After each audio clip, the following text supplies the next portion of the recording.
बैसाख संकटी गणेश चतुर्थी कथा। जन समुदाय में गणेश पूजन का बड़ा महत्व है। कोई भी पूजा की जाए सबसे पहले गणेश जी की पूजा की जाती है। धर्मात्मा लोग प्रति मास कृष्ण पक्ष की चतुर्थी को व्रत रखते हैं। बैसाख माह के कृष्ण पक्ष को आने वाली संकटी चतुर्थी को विकट संकटी चतुर्थी के नाम से जाना जाता है। बैसाख मास की विकट संकटी चतुर्थी व्रत कथा एक प्रसिद्ध कथा है जो विघ्नहर्ता गणेश जी की कृपा प्राप्त करने के लिए की जाती है। यह कथा गणेश जी के भक्तों के जीवन में आने वाली सभी बाधाओं को दूर करने और उन्हें सुख शांति प्रदान करने के लिए प्रसिद्ध है।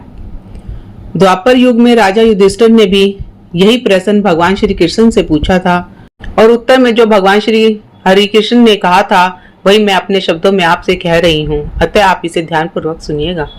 भगवान श्री कृष्ण ने कहा, हे राजन, इस कल्याणकारी व्रत का जिस किसी ने अनुष्ठान किया है और इस व्रत को करने से जिस पुण्यफल की प्राप्ति होती है वही मैं तुम्हें इस कथा के माध्यम से सुना रहा हूँ, ध्यान पूर्वक सुनना। बैसाख संकटी गणेश चतुर्थी कथा इस प्रकार है। प्राचीन काल में रंती देव नामक एक परम प्रतापी राजा हुए थे। उनकी मित्रता यम, कुबेर और इंद्र आदि देवताओं से थी। उन्हीं के राज्य में धर्मकेतु नामक एक श्रेष्ठ ब्राह्मण रहा करते थे। उनकी दो पत्नियां थीं। उनमें से एक का नाम था सुशीला, दूसरी का नाम चंचला था। दोनों पत्नियों के विचार और व्यवहार बहुत अंतर था। सुशीला धार्मिक विचारों की थी और उपवास व्रत पूजा अर्चना करती रहती थी। इसके विपरीत चंचला भोग विलास में मस्त रहती थी। वह शरीर के श्रृंगार पर अधिक ध्यान देती रहती थी। किसी व्रत उपवास या पूजा अर्चना से उसका कोई लेना देना नहीं था। कुछ समय पश्चात दोनों ने गर्भ धारण किया और सुशीला को सुंदर लक्षणों वाली एक कन्या की प्राप्ति हुई। वहीं चंचला को पुत्र रतन की प्राप्ति हुई। पुत्र रतन की प्राप्ति होने पर चंचला का अभिमान उसके सर चढ़कर बोलने लगा। वो अब बारंबार सुशीला को ताने मारने लगी। अरे सुशीला, तूने अपने जीवन काल में इतने व्रत उपवास किए और अपने शरीर को दुर्बल बना डाला और बदले में तुझे क्या मिला? एक कन्या। यहाँ मुझे देख, कभी व्रत उपवास के चक्कर में नहीं पड़ी और हमेशा भरपेट भोजन करके हष्टपुष्ट ही रही और मुझे मेरी ही तरह हष्टपुष्ट एक पुत्र प्राप्त हुआ। अपनी सोच के व्यंग बाण सुशीला के हृदय को आहत करने लगे। वो परमपति वर्ता स्त्री अब विधिवत गणेश जी की उपासना करने लगी थी। अब सुशीला ने संकट नाशन गणेश जी का व्रत किया। उसकी श्रद्धा और व्रत अनुष्ठान से प्रसन्न हो गणेश जी ने उसे रात्रि में स्वप्न में आकर दर्शन दिए। श्री गणेश जी ने कहा, हे पुत्री, मैं तुम्हारी निस्वार्थ आराधना से अति प्रसन्न हूँ।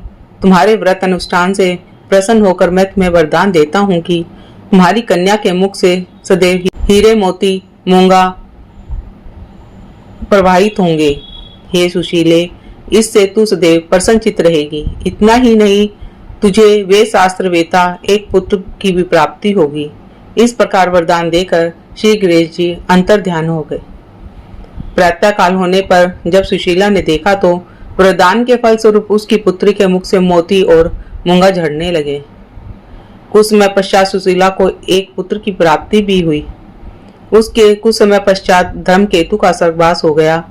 अपने पति की मृत्यु के पश्चात चंचला घर का सारा धन समेट कर दूसरे नए घर में जाकर रहने लगी। वहां सुशीला अपने पति के घर में ही रहकर अपने पुत्र और पुत्री का भरण पोषण करने लगी। गणेश जी द्वारा मिले हुए वरदान स्वरूप सुशीला की पुत्री के मुख से बहुमूल्य मोती मूंगे निकलने लगे।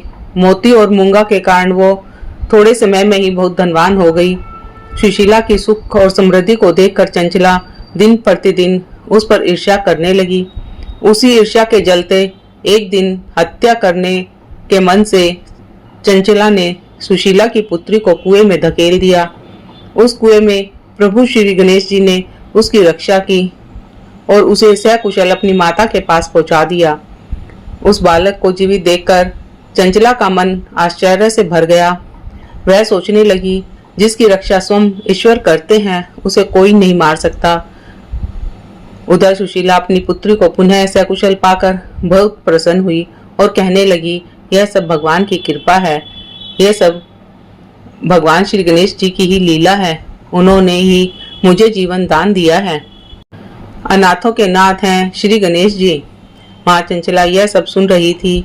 अपने कर्मों से ग्लानि की अनुभूति पाकर वो तुरंत जाकर सुशीला के चरणों में गिरकर नतमस्तक हो गई। उसे देख सुशीला के आश्चर्य का ठिकाना नहीं रहा। चंचला अपने कर्मों की माफी मांगते हुए कहने लगी, हे बहन सुशीले, मैंने अपने जीवन में बहुत कुकर्म किए हैं।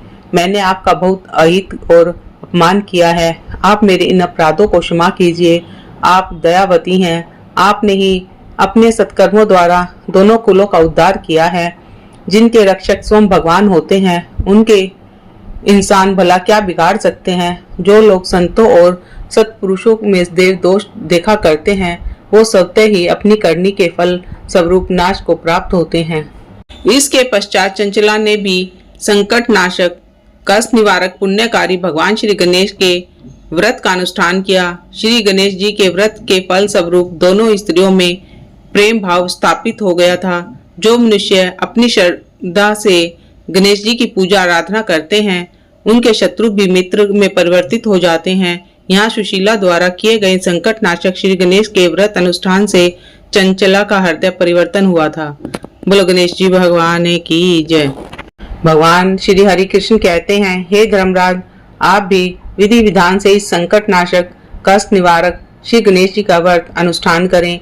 इसके चलते आपको अष्टसिद्धियों एवं नवनिधियों की प्राप्ति होगी। हे कुंती नंदन, आप इस व्रत का अनुष्ठान अपनी माता, धर्म पत्नी, सभी भ्राताओं के साथ कीजिए। इस व्रत के पुण्य प्रभाव से आपको पुनः आपके राज्य की प्राप्ति कुछ समय में हो जाएगी। बोलो गणेश जी भगवान की जय।